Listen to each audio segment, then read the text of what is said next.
सरकारमध्ये काम करत असताना सरकारचं काम असतं की प्रत्येकाला न्याय द्यावा. वंचित घटकाचा जो माणूस पाठीमाग आहे तो मुख्य प्रवाहात येण्यासाठी सरकारचं काम असतं की त्याला न्याय मिळावा. तुम्ही 2014च्या इलेक्शनला एक स्लोगन होता, सगळेजण विसरले असतील पण माझ्या लक्षात आहे, शिवछत्रपतींचा आशीर्वाद, चलो चले मोदीजींके साथ, होतं का नाही?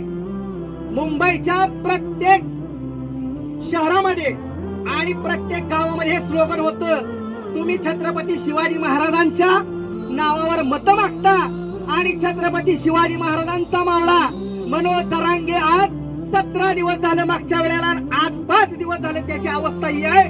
पण तुमच्या तोंडातून शब्द सुद्धा निघत नाही नगरला सभेमध्ये आल्यानंतर की मराठा समाज बांधवाला आरक्षण मिळावं. तुमच्या कथनीमध्ये आणि करणीमध्ये फरक आहे. तुमच्या जर धमक असती आणि ठाण्यात असतं तर तुम्ही त्या नगरच्या सभेमध्ये तुम्ही एका दिवसात सरकार बदलता. सकाळी सरकार आहे आणि संध्याकाळी सरकार दुसरंच. पण मराठा समाजाला आरक्षण देण्याची वेळ आली की जेव घरात लपून बसतोय. त्यामुळे सगळ्यांनी लक्षात ठेवा, ज्या पद्धतीनं मनोज जरांगे साहेब नेतृत्व करत आहेत त्यांना साथ देण्यासाठी आपण जीवाची बाजी लावूया. आज मीडियामध्ये आपण बघतोय की माईक सुद्धा हातात राहत नाही, माईक सुद्धा खाली पडतोय. पाणी घ्या म्हटलं तरी पाणी सुद्धा घ्यायला ते तयार नाहीत. इतकी वाईट अवस्था बिकट करून टाकलेली आहे.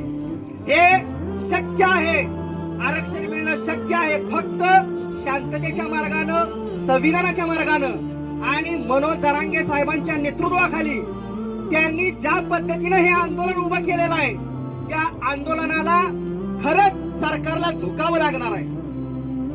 प्रत्येक वेळेला या आधी पण आंदोलन झाली वेगवेगळ्या कारणांसाठी. आपणाला माहित असेल, पैलवानांचं आंदोलन झालं, महिला पैलवान ते दडपून लावण्यात आलं. शेतकऱ्यांचं आंदोलन झालं दिल्लीमध्ये, 1 वर्ष बसली ती, आंदोलन दडपून लावण्यात आलं. पण मला अभिमानाने सांगायचं आहे, हा छत्रपतींचा महाराष्ट्र आहे आणि हे छत्रपतींच्या मावळे आहेत. या आंदोलनात दडपण्याची ताकद तुमच्यात आहे आणि आम्ही शांततेच्या मार्गानेच आंदोलन करणार आहे. छत्रपती संभाजीनगरमध्ये मनोज जरांगे साहेब ज्या वेळेला गेले, मी त्यांचा लाख त्यांना धन्यवाद आहेत की आजान चालू झाली आणि मनोज जरांगे साहेबांचं भाषण चालू होतं आणि त्यावेळेला त्यांनी आपलं भाषण थांबवलं. क्लिप बघा सर्वांनी, महाराष्ट्रातल्या सर्व मराठा बांधवांनी, की हे कशा पद्धतीनं बाकीची जी डोकी फोडण्याचं काम करतात त्यांच्यासाठी एक आदर्श मेसेज मनोज जरांगे साहेबांनी घालून दिला.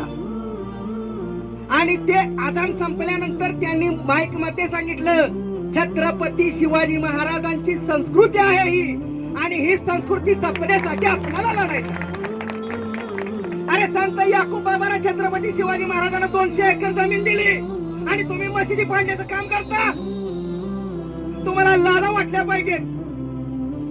म्हणूनच मला सांगायचंय, एक दिलानं, एकजुटीनं आणि एकदम ताकदीनं ज्या पद्धतीनं संविधानाच्या मार्गानं आणि शांततेनं जे आंदोलन चालू आहे त्या आंदोलनाला आमचा पाठिंबा आहे. ज्याप्रमाणे आता तांबोळी सर म्हटले. आणि जाता जाता एवढंच सांगायचं आहे, ज्या वेळेला स्वराज्यावर घाला करण्यासाठी खान आला आणि त्या वेळेला सिद्धी इब्राहिम हा मावळा छत्रपती शिवाजी महाराजांच्या खांद्याला खांदा लावून लढत होता, त्या सिद्धी इब्राहिम प्रमाणे हे सर्व समाज मुस्लिम बांधव आपल्या सोबत आहेत. एवढी ग्वाही देतो आणि थांबतो.